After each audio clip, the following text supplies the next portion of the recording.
Hello বন্ধুরা, আজকে আমরা আমাদের আম গাছে উঠে পড়েছি। আমরা আজকে আমাদের আম গাছের আমগুলো দেখাবো এবং কিভাবে পারবো আমগুলো সেগুলো আপনাদের কাছে শেয়ার করব। যেহেতু আমরা এই আম গাছগুলো রাজশাহী থেকে আনিয়েছিলাম, এই আমগুলো অত্যন্ত মিষ্ট এবং সুস্বাদু। এই আমগুলোর ভিতরে একদম লাল টকটকে।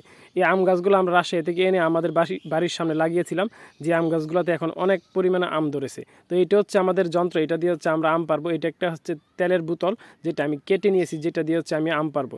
এই যন্ত্রটা আমি আমার নিজের তৈরি করেছি, আমার নিজের আবিষ্কার বলাই যায়। তো এটা দিয়ে হচ্ছে আমরা আজকে আম পারবো এবং আম পেরে আপনাদেরকে দেখাবো। তো বন্ধুরা, আপনারা দেখতেই পাচ্ছেন আমরা আম পাড়া শুরু করে দিয়েছি। এই যে আমরা হচ্ছে এই বোতলের ভিতরে আমগুলা রেখে টান দিলে আমগুলা বোতলের ভিতরে চলে যাচ্ছে, এই কন্টেনারের ভিতরে চলে যাচ্ছে। তো আমরা হচ্ছে এইভাবে আমরা এই আমগুলা পারছি এবং আমগুলো নামাচ্ছি।